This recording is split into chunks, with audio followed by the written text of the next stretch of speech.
Presentamos un programa de formación que se viene impartiendo en otras instituciones y que en el próximo año el Consorci de Benestar Social del Gironès Salt nos ha pedido que impartamos en el área de Girona.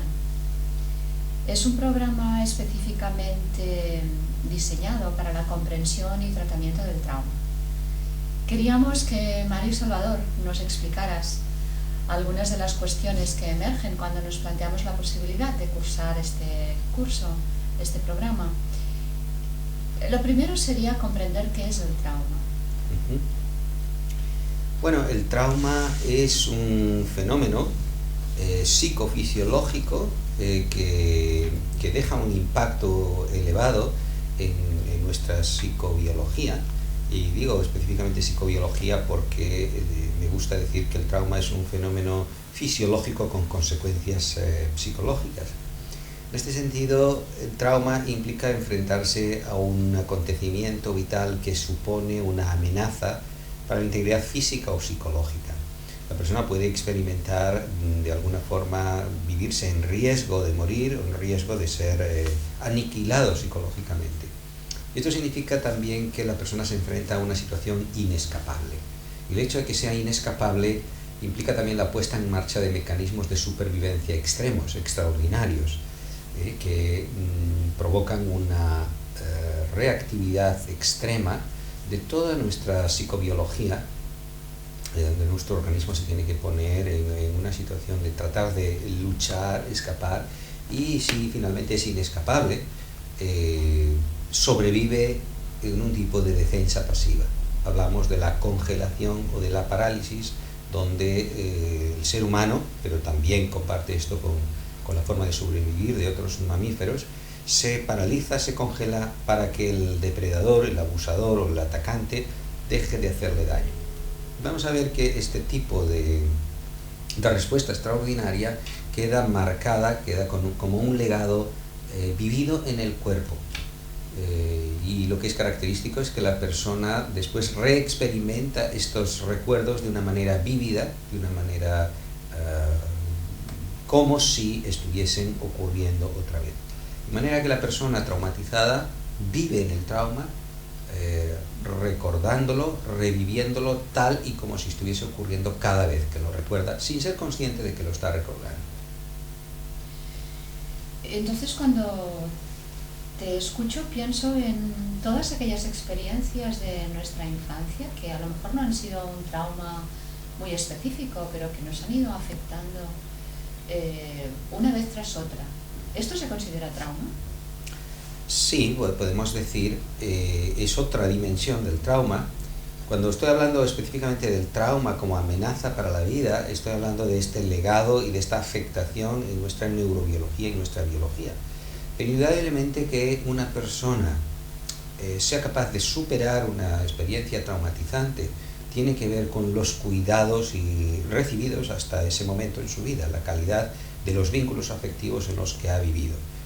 O sea, los seres humanos aprendemos a desarrollar, a madurar en estos vínculos interpersonales. Y lo que es característico en las personas que se han quedado fijadas en una experiencia traumática es que además estén viviendo en un entorno de relaciones afectivas en las que es característico la negligencia, el abuso, el maltrato o el desinterés o la falta de comprensión. En otras palabras, si una persona vive una experiencia amenazante, un maltrato, un abuso, pero vive con cuidadores o educadores que han sabido acogerle, protegerle, comprenderle y ayudarle a restaurar su sentido de la dignidad y de la esperanza en el mundo y en la vida, esta experiencia no quedaría enquistada en el sistema psicobiológico como algo traumatizante. Bien, entonces, ¿qué consecuencias tiene en la vida el trauma? ¿Cómo afecta a la persona? Bueno, afecta de diferentes maneras. Va a afectar como un síndrome de evitación. La persona trata de evitar entrar en contacto con cualquier situación que pueda recordarle el trauma. Trata de evitar las relaciones que puedan recordarle el trauma. y no quiere pensar, no quiere recordar. Lo que pasa es que esto es imposible porque el trauma implica la retención de una energía que se ha quedado estancada, que se ha quedado congelada, así que va a venir en forma y en formato de estas memorias que irrumpen de una manera espontánea y de una manera repentina, o bien como pesadillas nocturnas o ataques de pánico o diferentes tipos de desregulación emocional. O también es característico en estas personas que, como el trauma se queda grabado en el cuerpo, registrado en nuestro cuerpo, queda registrada toda nuestra historia, hay un índice de somatización muy elevado, de manera que estas personas pueden ir de consultas en consultas médicas con achaques somáticos sin una causa orgánica específica y sin un tratamiento específico tampoco. También encontramos que estas personas son propensas a tener explosiones emocionales de ira o de llanto sin causas explicables conscientemente, ¿no? Sí que afecta al sistema de relaciones sociales de la persona. La persona que vive en el trauma vive en un estado de hiperactivación, de hiperagitación, y de miedo y de terror, enfocado en la percepción de que la vida es peligrosa o los seres humanos son peligrosos, y se va a relacionar mal con el mundo y consigo mismo.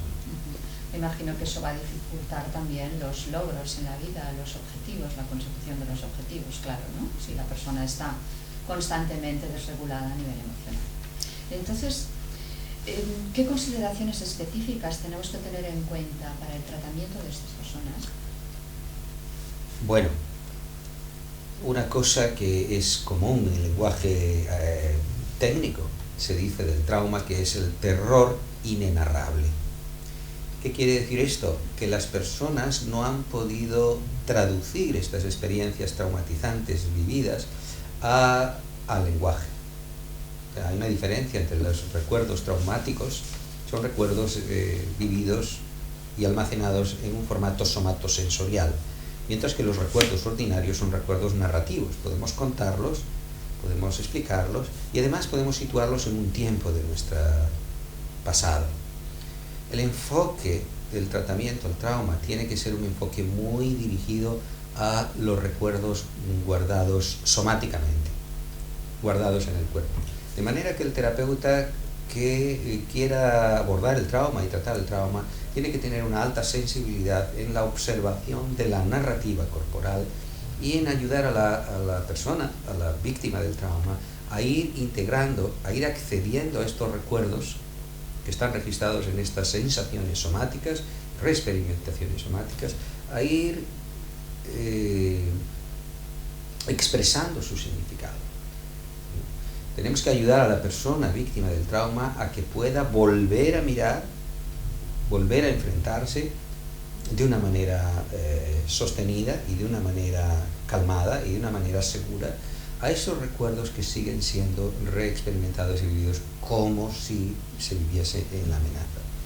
Y permitir que esas memorias que retienen esta energía puedan ir expresando, puedan ir acabándose y puedan ir siendo traducidas a un código narrativo.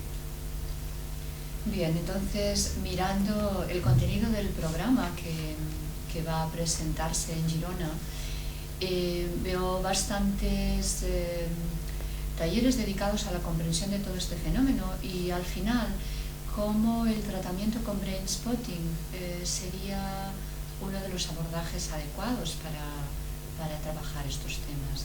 ¿Quieres decirnos dos palabras de por qué el brain spotting? Bueno, brain spotting es una técnica muy poderosa, es una técnica de reprocesamiento neurológico que trabaja en un estado de mindfulness. Mindfulness es atención plena, de manera que cuando estamos hablando de trauma estamos hablando de disociación y de fragmentación del yo, de manera que el enfoque general va a ser ayudar a la persona a poder asociar esas experiencias que han quedado fragmentadas, que han quedado separadas. Y esto lo vamos a ayudar ayudando a la persona a tener un estado de consciencia dual, de manera que puede sentirse hoy aquí en el presente observando su experiencia que está conectada con su pasado terrible. Con brain spotting vamos a ayudar que este estado de mindfulness sea un estado muy enfocado. Y lo vamos a hacer a través del uso de la posición ocular, siendo la posición ocular nos ayuda a conectar, a localizar el área, la red neurológica, el área cerebral donde está registrada esa memoria traumática. De manera que vamos a ayudar al cerebro a localizar dónde está el problema y vamos a ayudarle también a generar los recursos, a activar los recursos para ir digiriendo e integrando ese dolor. Lo vamos a hacer de formas muy específicas y muy complejas en el entrenamiento, de manera que también vamos a usar o ayudar a la persona a encontrar sus recursos positivos. Toda nuestra experiencia está registrada en nuestro cuerpo y todo lo que está en nuestro cuerpo está también a su vez registrado en los mapas cerebrales. Así que a través de la posición ocular tenemos el privilegio de poder localizar y ayudar a la persona a encontrar tanto las experiencias dolorosas como las experiencias donde están sus recursos, con los que ha sobrevivido y con los que puede integrar esas experiencias. Muy bien, muchas gracias, Mario. Muchas gracias.